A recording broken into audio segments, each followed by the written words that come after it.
There's a possibility we're all wrong. Somebody's right, nobody's right. So, I mean, there's always a possibility that we don't understand what's going on. Yeah.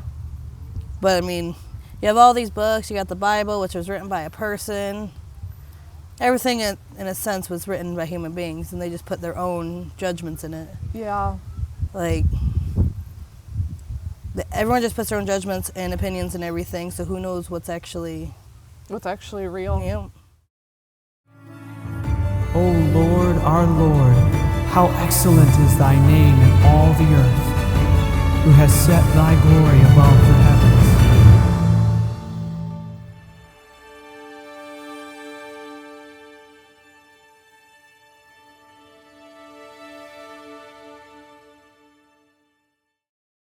So what do you do when the very people that you're trying to share the gospel with don't want to hear what you have to say? Oftentimes, at least from what I've had, these people do come up from time to time. I've had a lot of conversations where the person doesn't necessarily care about what I have to say. And that's very difficult for me personally, because if the gospel is true, like, that is a huge consequence. And it's also the greatest news you could ever share with somebody. It can discourage me a lot when someone does not want to listen to me talk about the man who saved my life. And I know a lot of other Christians feel that way. But a huge lesson I've learned as I've had conversations with people and been in those situations is that it's not my job to necessarily convert somebody or to even push them to think about the gospel in a very serious way. The Lord does all of that work. Our job as Christians is to only throw out the seed and help those people to really think about what they believe and have conversations with them and get them engaged in that. And the Lord can use the things you say in that way, and it's not up to you to worry about the outcome. And it's easy to trust the Lord with that when the person receives the gospel in a great way, like maybe they get saved or they strongly consider it.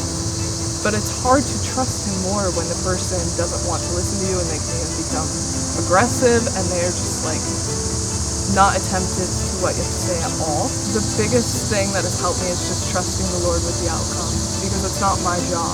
We're only instruments as Christians, and you don't even have to necessarily like full on share the gospel with somebody to plant a seed. You can just talk about something philosophical or something biblical. It doesn't have to be the gospel, and the Lord can use that for his glory. You really just have to trust him and throw your seed out. And I think the best thing you can do in those situations when someone doesn't want to listen to you is to just place your trust in the Lord, but also dust off your feet and keep going. Don't stop sharing the gospel with someone if they don't receive it correctly. Because you never know what the Lord will use later on in someone's life. You never know about the people around you who might be listening to the conversation. It really depends. You don't know what the Lord is doing in the hearts of others because you're so limited in your perception of things. But that is my biggest encouragement, is to just keep going even if people don't receive it in the way we want to. Yeah. You're definitely ready. Absolutely ready. Totally ready. Start. It's recording. Awesome. Okay, Sarah. So I say this to people before I have this conversation with them.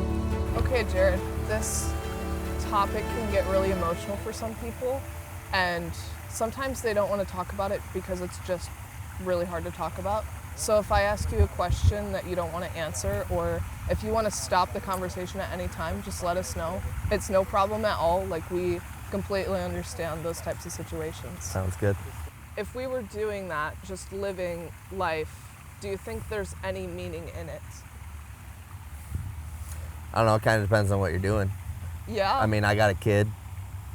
I do, everything I do is to make sure that he's taken care of. Mm-hmm.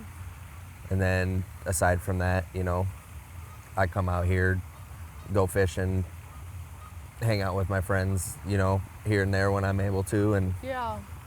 I don't have a problem with the way that I live my life, that's for sure. Mm-hmm. So, what do you think happens to somebody after they die? Personally, I think it's all just a blackness. Mm. I mean, I don't believe in the afterlife, but I also know I could be wrong about that. Something that we'll never actually know unless we actually die. I'm not big on like the whole afterlife stuff or whatever. I don't know, it's kind of hard to say. You know, like, I lost one of my best friends to cancer at a young age. I lost my cousin to a motorcycle accident at a young age. And then my grandma, which she had a long, great life. So anything else before those, I never really thought too much of it, you know? Like, didn't really bother me. But I never used to think about death and stuff like that until I went through a real rough patch in my life and went through some addiction stuff and just wasn't happy with myself. And I think that that's what kind of opened my eyes to that. I haven't had anything really going wrong lately. Everything's been fine, you know, so it's, you know, it's just not something that's on my radar of anything that I even worry about. Do you believe in any type of creator at all, or any type of God? I believe there's something, but I don't think anyone knows what it is. Yeah. For me personally, I think there's really good evidence for a creator. And I can't give somebody 100% evidence that God exists. I just can't. And that's like literally anything. I feel like if you believe that there's something that's going to help you, then that's really what matters. And it doesn't matter what that is that you believe is going to help you. If you believe that, then that's what's going to help you, because you have to be able to believe in something. You know, if I have a problem with something, I don't pray for something to get better. I tell myself, you have to do this, you have to do this to get this done. That's just the way that I work, and I know that everybody's different. And, you know, it's nice to get comfort and support from outside areas and stuff, you know, but it's just, I'm very realistic. Let's say I go to a bakery for some reason. Maybe I'm hungry, I don't know. This is hypothetical. And I go order a blueberry muffin. But I'm with a group of friends. Let's say that Hannah and Samuel and some other friend I have come with me. And you ask them what I ordered. But Hannah says raspberry. Samuel says chocolate chip, and my other friend said that I ordered banana nut.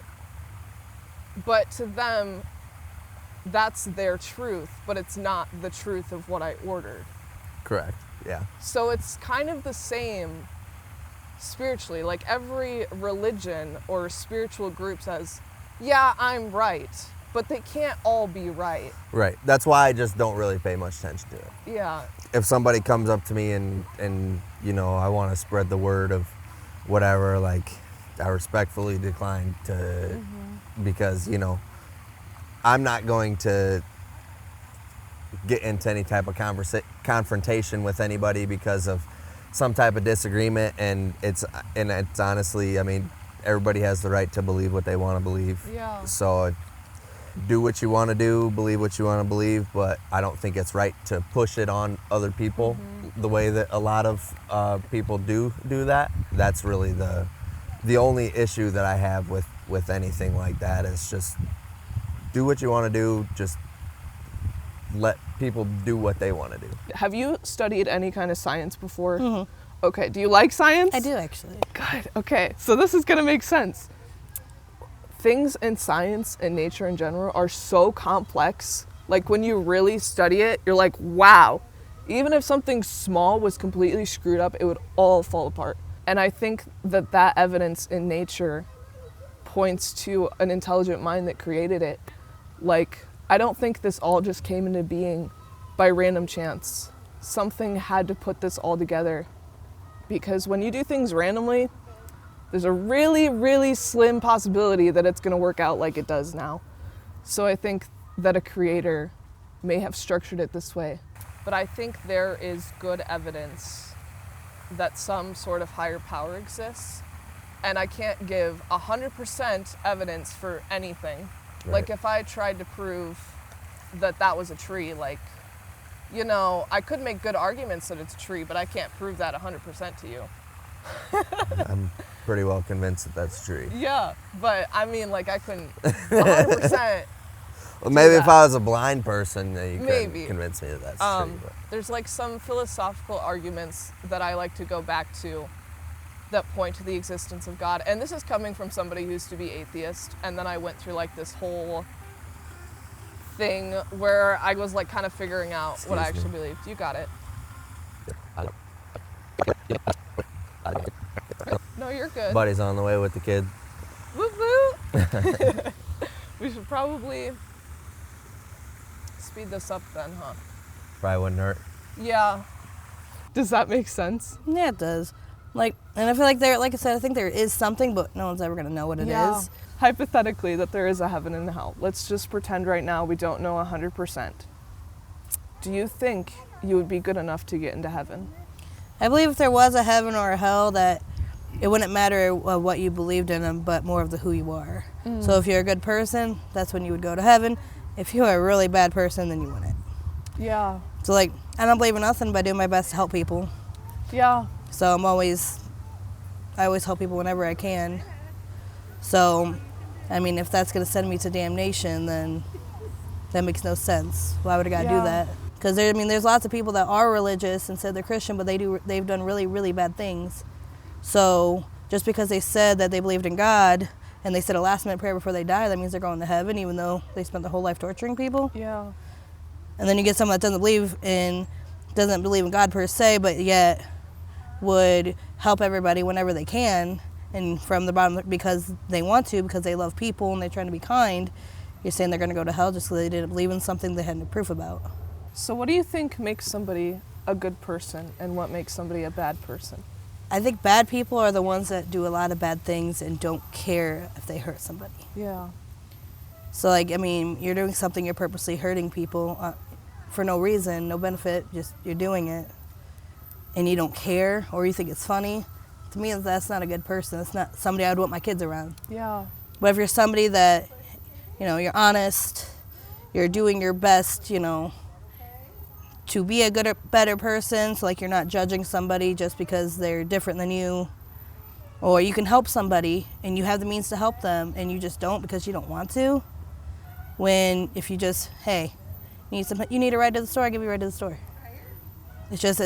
When you're doing kind things without getting something in return, without expecting something, you're doing that just because you're a kind person. To me, that'd make you more of a good person than somebody that just wants to hurt people. Yeah. So let's say that this is like what's going to happen after somebody dies. Do you think you're good enough to make it to heaven? No, Why? because I've done a lot of bad. I've admitted to most of it, Yeah. but no, probably not. Another commandment is to not take God's name in vain. So have you ever done that before? Always. Yeah, I've done it before too. Another commandment is to not murder, and I'm going to explain a little bit on this one. In the New Testament, Jesus says that if you hate somebody, you're murdering them in your heart. So have you ever hated somebody before? Not enough to murder them. Yeah, well, it's not that you would go out and murder them, but if you even just hate them, it's like in your heart. You kind of wish they were dead. Like, I've hated people, and I'm like, I wouldn't mind if you just didn't exist anymore. If I really, really don't like somebody or really hate them, I think death is too easy anyway. So I would never actually want them dead. Yeah. Because that'd be way too easy. Yeah. Life is the hardest thing we can do. Another commandment is to not have any other gods above God, or to not have any idols. And an idol is when you put something, literally anything, above God. So have you ever put something above God? My kids will come above anybody. Okay, I appreciate your honesty on that, and I understand. But you just admitted to me that you've broken 5 out of 10 of the commandments, so half. That's enough to show me that morally you're not good. We've all sinned against him, we've all disobeyed him in some way. And the way that he has a standard for what sin isn't, what is moral and what is immoral, is the 10 Commandments. Have you heard about those before?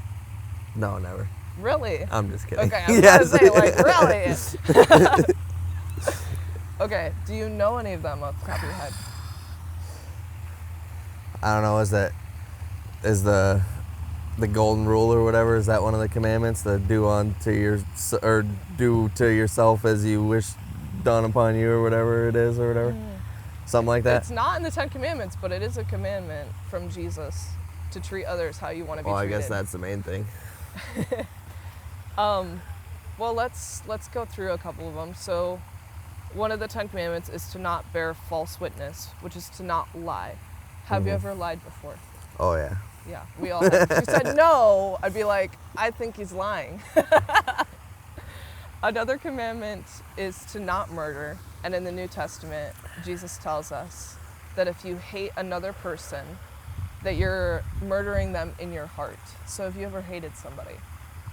For a time period, yeah, but I have a tattoo that says to move on is to grow. And I kind of live by that. I don't really hold grudges on people. Yeah. I mean, there's a couple people that I don't really still associate myself with, but I don't wish harm upon them or anything like that. That's it's good to move past hatred, because it like literally hurts your soul so much. So have you ever looked at somebody with lust before? Oh, yeah. I appreciate you being honest. I really do. That's kind of a silly question. Yeah. I have a kid. I'm not married, so. Yeah. I really appreciate your honesty. I'm not asking Definitely. you these things No, to condemn I certainly you have. or to put you down or to judge you, because I have done those things as well. Oh, yeah. I've broken God's Like law I said, at I times. pretty much, there for a while I was telling my, every time I would have like a conversation with my mom, I would tell her something else bad that I did when I was younger. So I finally kind of just told her, I gave her somebody else as an example to compare me to, so then I could stop telling her all the bad stuff that I did, so then she just kind of knows. In my mind, are you sure that it's God that wrote the 10 Commandments, not man himself? Somebody had to draw it. Yeah, somebody did have to write it out. And like, even if he was real, my kids, they break rules all the time. Yeah. Doesn't mean they're bad kids. I mean, kids will be kids. They mess up. I have rules. Yeah. They break the rules because they're kids. It happens. But as long as they own up to it, they do whatever punishments. I mean, all is forgiven the next day. We never hold it over their head. So, like, I mean, they break a big rule an hour ago. I'm not gonna hold it over their head the rest of their life. Yeah. Because to me, that would make me judge more of a judgmental person. And I think if you're judging somebody on breaking a few rules, then that means you yourself are the one that's not good. So if he's judging everybody, if God's judging everyone just because they broke a few rules, it's kind of ignorant, in my opinion. The bad news about sin is that we deserve hell for it. The Bible says that the wages of sin is death. And that means spiritual death, ultimately, which is hell. And that sucks. Yeah. I mean, it's a place where God cannot dwell. And because God cannot dwell there, all goodness is gone. So it's just suffering. And that's why it is so awful, because God is the source of goodness.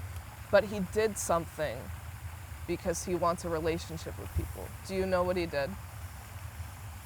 God? Sacrificed his son, I don't know. Yeah, you got it exactly right. I don't form my opinions blindly, let's say that. Yeah.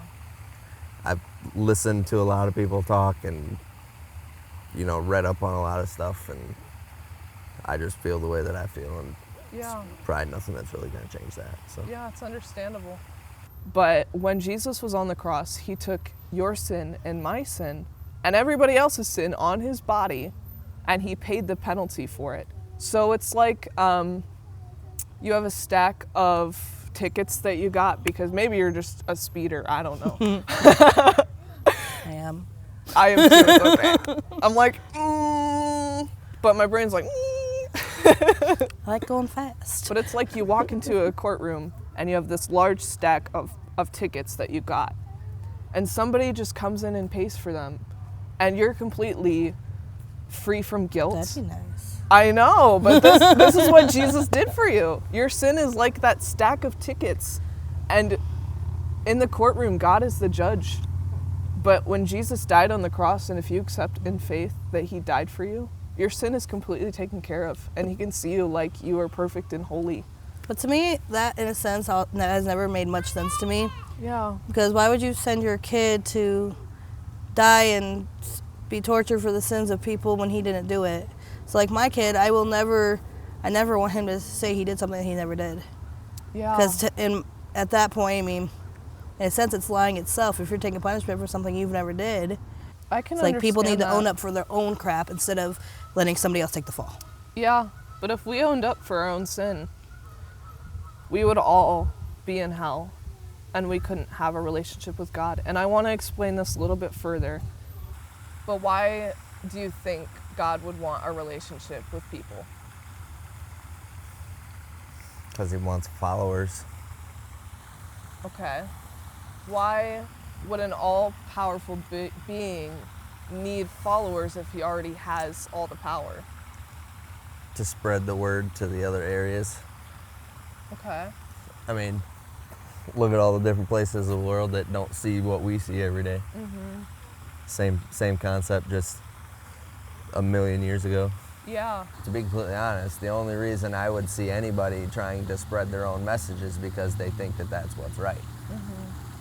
Which, like we talked about earlier, what's right and wrong is subjective or objective in the situation. Yeah. So, I don't know. That's why I don't really look into anything, because, you know, something could get changed by somebody that says something along the way. You know, why is there so many different versions of the Bible? Because people are changing it to what they want it to say. In some cases, yeah. That's a really long subject. Oh my goodness. All right, guys. Well, I'm going to wrap this up and go spend some time with my buddy over here. I haven't seen his kid in a while. So yeah. Thank you, Jared. I really appreciate this. No problem. Before you go, you might be interested in this. I don't know, but I just wanted to see. I know you said that you wouldn't really be interested in like any evidence, but this might actually answer some of your questions. Are you sure? Yep. It's a really cool read. Nope, I'm good. All right. Appreciate it. Thanks for your time. Really appreciate it. You guys have a good day. Thank you. Like, I remember when I first met Jesus, I was literally in a church for a church event, and I didn't want to be there at all. I was so against the idea of Christianity. It came time for our Bible lesson of the night, and I was really nervous at first. But the scripture that we were reading talked about love, and it was like God was literally yelling at me how much he loved me, even though I hated him and I was stuck in so much darkness. But that's all he told me, and that's what got my attention, was that he loved me even though I literally hated him. And I was like, why are you telling me you love me? Like, I've been against you for most of my life. And it was just like the most humbling thing. But he went to the cross for you because he loves you, not because he did anything wrong. Yeah. I wouldn't let my kid do it, though. I know. It would be really hard. Like, I can't even imagine how the father felt just knowing that his son was dying. Every time I think about it, I just want to cry, because I see how parents love their kids, and I'm like, oh yeah. I mean, if it was my kid, I mean, even if it came for him dying for other people, in my opinion, it'd be like, you know what, let the world burn first. yeah. And that's what should have happened. We should all just go to hell when we die. I'm sorry, that's the way it should be. That's justice. But God's love and his compassion outshines his wrath. And it is why I tell people about Jesus, because I literally don't deserve to be doing this at all. But we have a couple of gifts, and one of them will help you to understand why the Bible is actually true. It doesn't give all the evidence for it, but it will definitely help. It's a very cool read. Yeah, it'll go quick. I like to read, so. Yeah, I do too. Especially Harry Potter. I love Harry Potter. So, first of all, this one's kind of a party trick. Looks like $100 million. It's actually a book. It's the Gospel of John. That's just a gift for you. I don't know if you've read the Gospel of John before, but it's the fourth book in the New Testament of the Bible. And then this is the book she was talking about. It's done by Ray Comfort. He's a New York Times bestseller. He's a very good and he's a very fun guy. But it's like 100 pages, and it's certainly a good read. It's a page turner. So I love to read. Yeah, you might like it. Yeah. I have like an entire library at my house. Oh, really? That's like my dream. My husband has trouble getting books from me anymore because he's brought me books that I already haven't read. So now he's just like, go pick yourself out a book. I can't surprise you with it. I don't know what you have anymore because you have a lot. So. That's so sweet. I'm going to marry a guy who does that for me and will just buy me books. Otherwise, nah. Yes, exactly. I'm moving out. No, I'm just kidding. I know, that's how I feel. Yeah. I love my books. So every time I go to the store, it's like, find something. Find something. Find That's something. so cute. You can, I'm just saying, you can close up. I can shut off the cameras Yeah. if you want. So if you're done, unless you want to say something else. No, So, okay. Well, thank you, Sarah. I really Yeah. appreciate the conversation. No It's been problem. awesome. not a problem. I'm a conversationer. Yeah.